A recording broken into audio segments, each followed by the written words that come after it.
and welcome to the Nerdy Photographer Podcast. I am your host, Casey Fadgett. If you haven't been listening, in addition to bringing you informative and entertaining photography-related content, I've also been embarking on a series of adventures with the crew of the Starship Fibonacci. At the moment, Golden Hour, Rula 3RDS, and I are being held captive by the Sus Scrofa Suida Giganticus, which basically look like giant space pigs that walk on their back legs. Snuggin. Yes, just like those things from Star Wars. Snugs? Yes, and from Hitchhiker's Guide. Snug? No, I don't think referring to them as bacon is a good idea. Yeah, snug. While we try to figure out a way out of here, let's introduce the episode. Rula, who do we have on the podcast? Anthony Collins. Yes, my friend Anthony Collins is back, and we're going to talk about price fishing, a rather diabolical little practice. He and I will dive into this topic right after the break.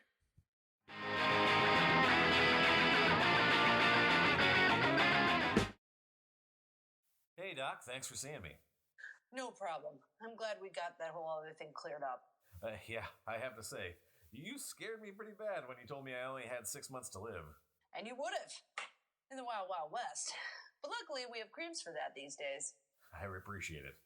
But I didn't ask you to come in to discuss life-saving salves and ointments. What is it, Doc? It's your WordPress website. It's old and outdated, and it needs a fresh new look. I know, Doc. But I just don't have the money to pay a designer for a custom website. You don't need to pay for a custom design when you use Flow Themes. Flow themes? Yes, Flow Themes. They have a wide variety of WordPress themes for the modern creative.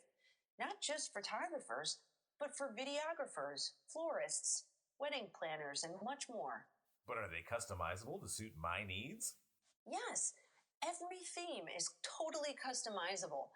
Flow Themes has even launched a new line of Flex themes, which allows you to customize your website further than ever before while maintaining a cohesive, professional-looking theme. Where can I get one, Doc? Go to nerdyphotographer.com/recommends/flow themes to learn more and see what they have to offer. Thanks, Doc. I really appreciate it. Good.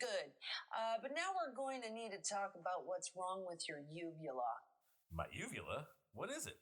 It's a small teardrop-shaped piece of soft tissue that hangs down in the back of your throat, but that's not important right now. Hello, and welcome to the Nerdy Photographer Podcast. We have with us once again my friend, and hopefully yours, Anthony Collins. Casey, welcome, Anthony. How are you today, man? Good hearing from you. I'm doing great. Doing fantastic. Not going stir crazy at all, man.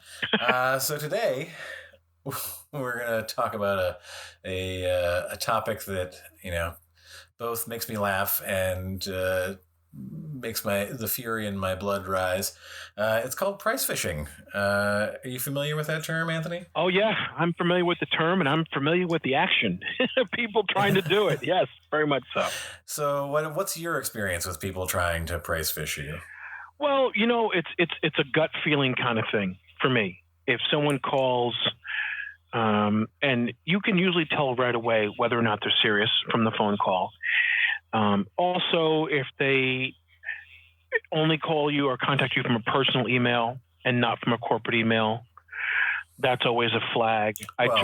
For you, that's you do a lot of commercial work. That's the flag for you in the commercial stuff. Mm-hmm. Yes. For me, for like weddings, it's different because like people will contact me from their Gmail account or whatever. But yeah, I have it happen all the time. Yeah, I'd imagine that's going to happen. You're going to have a lot of people fishing for price. What I try to do with that is I tell them I don't do packages. I come up with a line saying, your wedding is a special, unique day, and it doesn't fall into a package. So let's have a conversation about the details of your day when you and your partner can get on a call and I can ask you specific questions. Because you, as a photographer, can adjust your billing to their spend. What they want. Yeah. To their spending. If they have a DJ working from an iPad, or if they have live musicians, they obviously have different budgets. And we all want to make as much money as we can. And so I try to talk to them. I really try to have a conversation. I think if you get to invest some time, they get to know you, and anyone that's price fishing usually doesn't want to spend that much time on the phone. Right. I really, really, really try to avoid giving anyone a price via just an email correspondence. I agree. I mean, I think that I always try to get, and I think, you and I are unfortunately old school in this regard. Like, looking at trends for millennials, like how they communicate, they prefer to communicate via email, and it's very hard to get people on the phone. I'm also, what I'm trying to do, especially these days during the COVID-19 pandemic, I'm not sure when this episode is going to air exactly, but might still be going on when this airs, likely. But, trying to get people on video conferencing and Zoom and, Google Hangouts or whatever the video version is, because for me, it's a lot easier to tell what people are interested in when I talk to them. Like, I can find like what is important to you. And also, like, I might adjust my package. Like, they might still be paying me a premium for what is important to them, but they're also not, like, they might not be getting the things that they don't need, that are sort of like, if I just give you a list of standard packages, the thing that is important to them might not be in there. Yes, absolutely. And if we talk about it and I find out, oh, this is important to you, we can do a package that includes that, but doesn't include these 3 other things.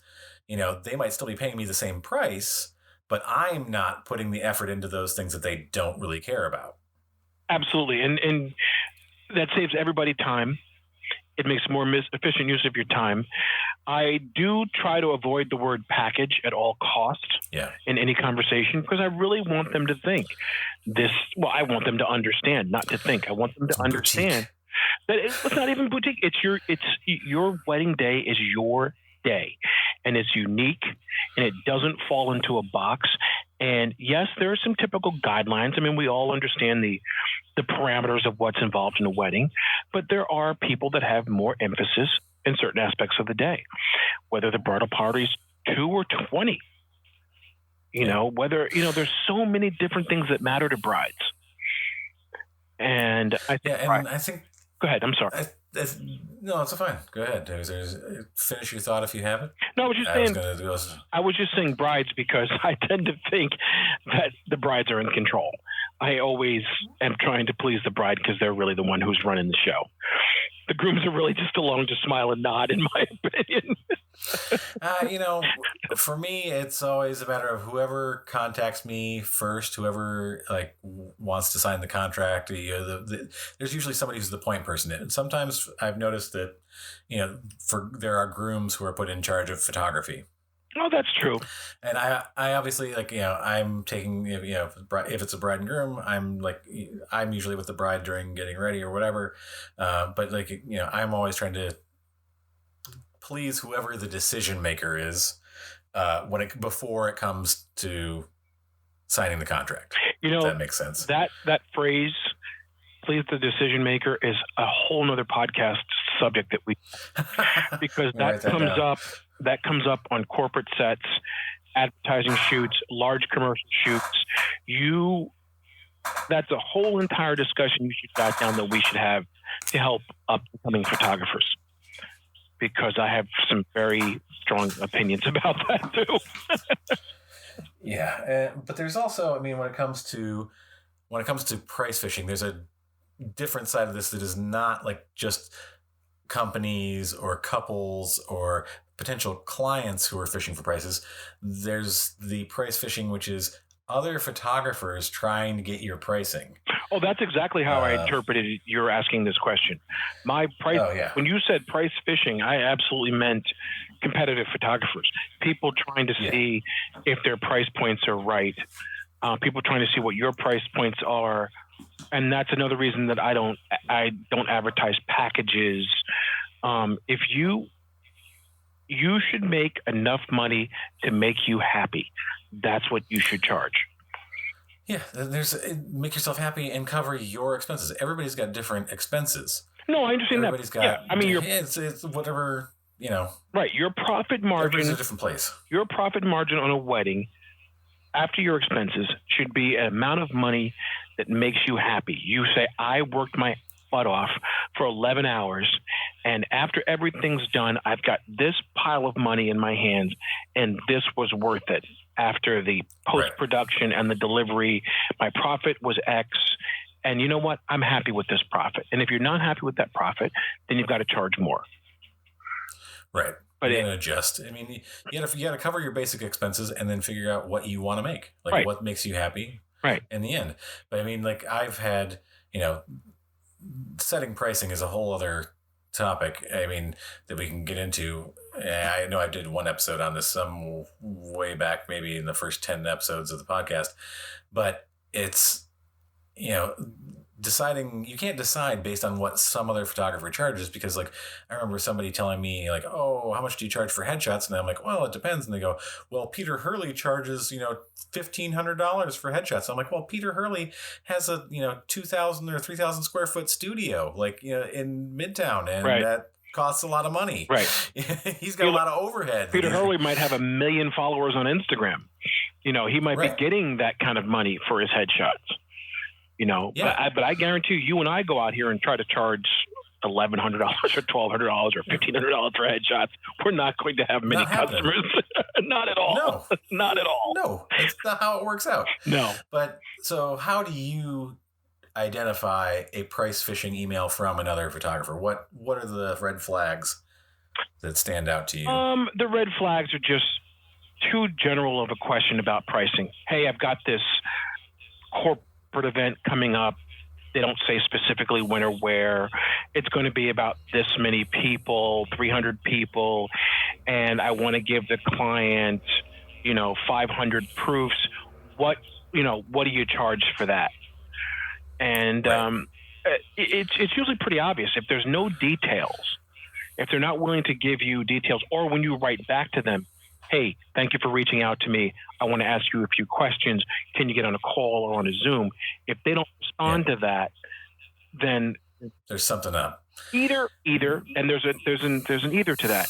Either they're phishing, or they're in a corporation where they have no idea what they want or what it costs. Right. And there's that. I shy away from. Right. I go, oh, geez, here we go. I've got to. Yeah, because you don't want to be in that situation, because then they'd be like, we got somebody who came back and said it'd be $500. Is it $500? No, it's not $500. Right.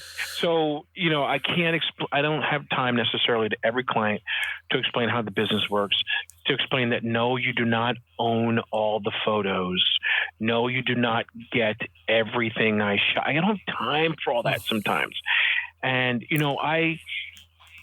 after this many years, I've been very fortunate enough to get to a level where people call, hey, how are you? Is this something you do? Are you available? Good, let's book it. And often they've never asked the price. And see, the thing is, it's interesting how you brought up like things being too vague or general. What I always think when it comes to like what the red flags for me when that somebody is contacting me and I think it's another photographer trying to get my pricing, is that there are some specifics, but then there's no like mention of, the location, or if it's a corporate gig, they don't tell me what company it is, or there's like some big glaring thing missing. Right. Like you're not giving me the date, or you're not giving, and they're just saying something vague like it might be in October for a wedding, and I'm like, really? You don't have a date yet? Right. Like, you don't have a venue? You're absolutely correct. Those are obvious red flags. For example, if someone calls you from your local auto dealership and says, hey, we're doing a grand opening, Casey, we want you to come shoot it. They'll tell you the name of the auto dealership. They know the date of the grand opening. They know the rain date of the grand opening. They know the time of day of the grand opening. And they're not worried about telling you this information, because what are you going to do? You're not going to steal their grand opening. It's happening. And you know that they're looking for quality of work and price. So they shouldn't have any problem giving you that information, because often if they reach out to you and I, they know at least we can do the job. Now they want to see is, A, are we available? That's a big deal. Yeah. And they'll get the price, but we're professionals. We're going to be in that price window of what's appropriate. Yeah, one of my favorite, I don't know if I told you this story. I may have been holding it off until now because I wanted you to have a fresh reaction to it. This is one of the greatest price fishing stories, and I just kept it going for a long time. This person contacted me through the Knot about a wedding. And I was looking at the Knot allows you to upload photo to your profile, right? Okay. So, uploaded pictures of the two of you or whatever. And I'm looking at this picture and I go, this person looks familiar. And then this person says, like, the inquiry comes in and like, how much would you charge for a destination wedding in the UK? This is the date. This number, like, we need like 2 days. There's going to be this much, blah, blah, blah. So there's, again, some very specifics about it. And I'm like starting to put all the stuff together and I go, wait a second, why does that picture look so familiar? So I do a Google search and I'm like, oh, that's Ariana Grande. That's fantastic. And part of me goes, this has got to be fake, right? And she's like, I'm going, this is somebody who's screwing with me or just trying to get my pricing information. They obviously got an inquiry about a wedding and they're trying to get like a destination wedding photographer's pricing to like know what to quote. Right. So I just instead of giving pricing, I just start asking more questions, like, which are legitimate questions. Like, okay, so what's, where's it going to be? Like, what's the venue and what's this? And I also said like, oh, I took a look at your picture. Like, I recognized your photo. I figured that would tip things. Right. But they kept going. And they kept going and said, yes, I really appreciate your discretion in regards to this because, we haven't made this public yet.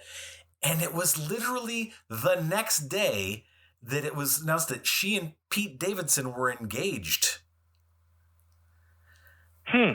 So then I'm like, oh, wait, is this really interesting Ariana Grande? And then I'm a little taken aback going like, wait, no, can it be? Yeah. Why would they? Yeah, too good to be true. Why would they be getting married in England? Why would they be getting married in England? And like, then I'm just starting to go like, oh, wait, this is wrong. And so I said, hey, heard the good news. Congratulations. Like that it's now public. And you don't have to be discreet. Like, I guess you don't need that discretion of anybody talking about it anymore. And the response was, what? There you go. There you like, go. Oh, you haven't heard? Yeah. And I'm like, yeah. You haven't heard that you're getting engaged? All of a sudden I'm like, oh, I mean, I thought you were engaged to Pete Davidson. And then she's like, I don't know what you're talking about. And I'm like, well, you already said that was you in the photo. Oh, no, I just put that up there. I'm like, yeah. You busted them. Yeah, right. you busted them. Yeah. Now they're backing out of it. Yeah, that's unfortunate. Right. So what would you say to photographers who don't know how to set their prices and may be tempted to pretend to be a potential client to get pricing information from another photographer? Nothing positive comes out of being dirty, first of all. Second of all, how would an up-and-comer figure out pricing? I think you got to sit down with a piece of paper, old school, and say, these are my expenses. This is my time for the event, for the post-production, and I want to profit this much.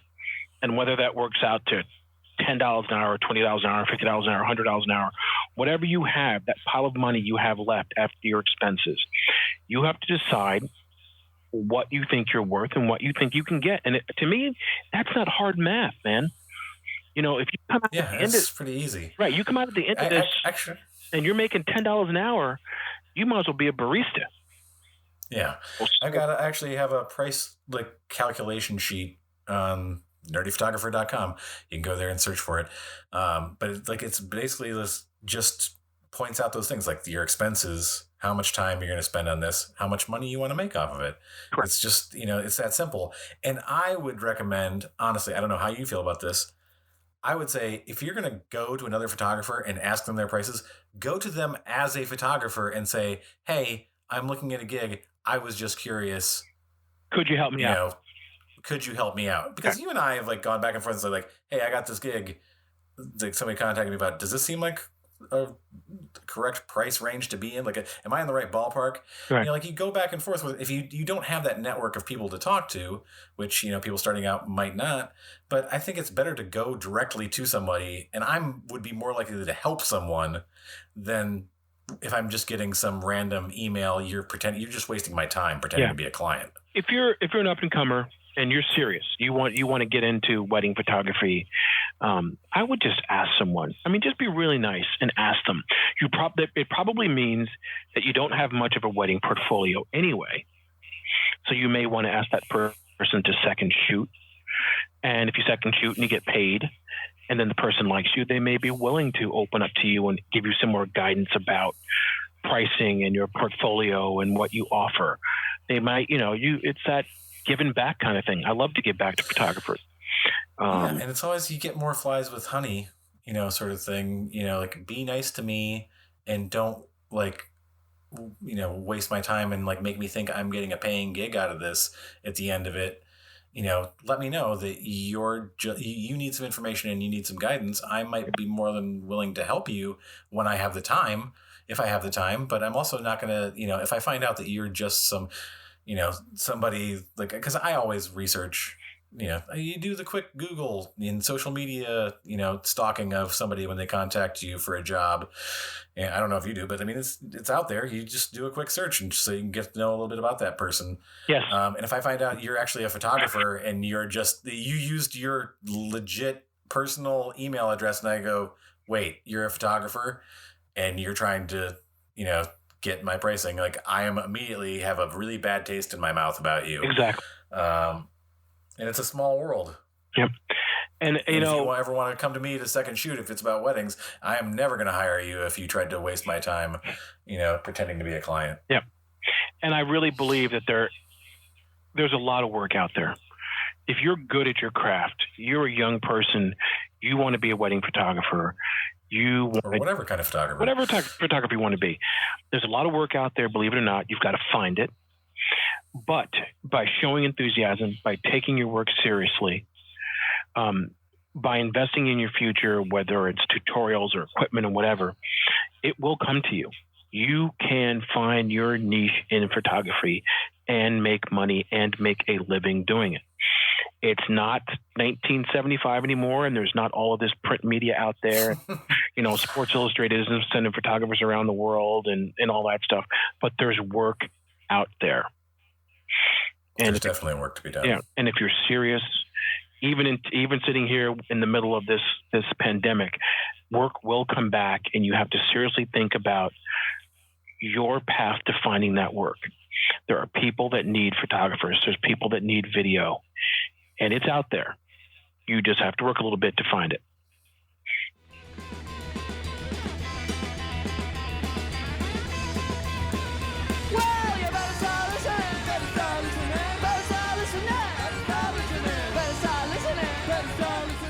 Hey, F2.0, why don't you tell the audience what time it is?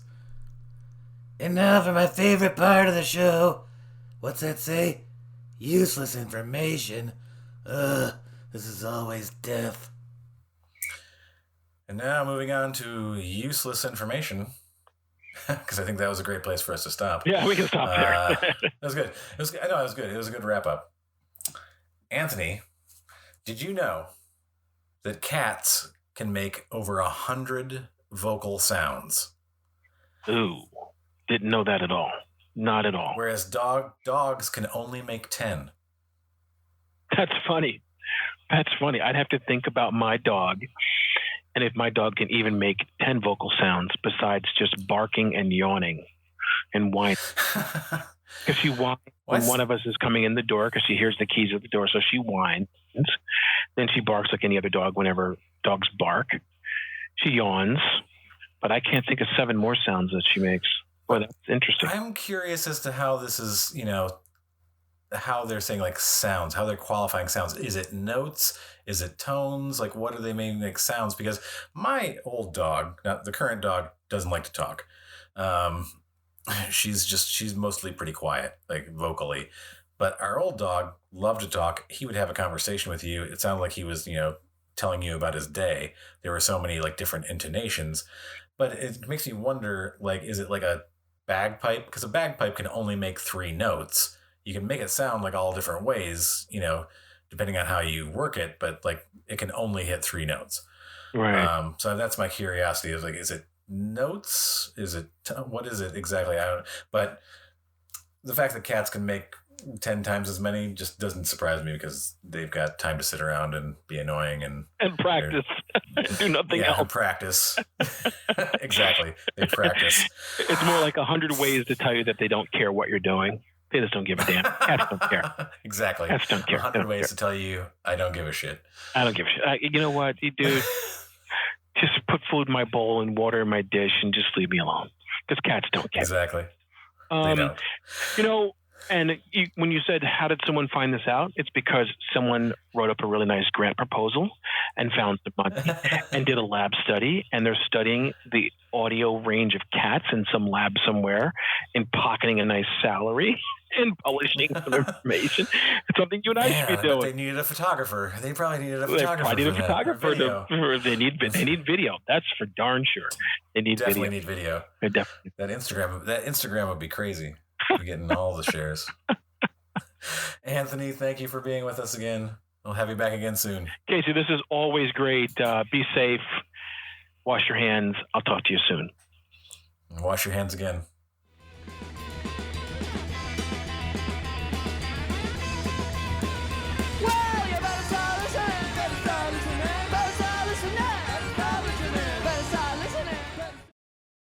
And welcome back. Golden managed to chew through our ties and get us free, and we're about to hop into a shuttle to get back to the Fibonacci. I'd like to thank Anthony Collins for being our guest on the show. You can follow Anthony on Instagram at AnthonyCollins_art. That's AnthonyCollins_art. Please be sure to subscribe to the podcast and leave us a review. You can also follow us on Instagram and Twitter at The Nerdy Photo. Okay, it's time to get out of here. I had enough of these space pigs. Snug, snug, snug. What's that? Oh, that's technically not what they are. Snug, snug, snug, snug, snug. Oh, it translates differently. Snug, snug, snug, snug, snug. Pigs in space. Nice. Good one. Good one. Bye, everybody. Until next time, stay safe and stay nerdy.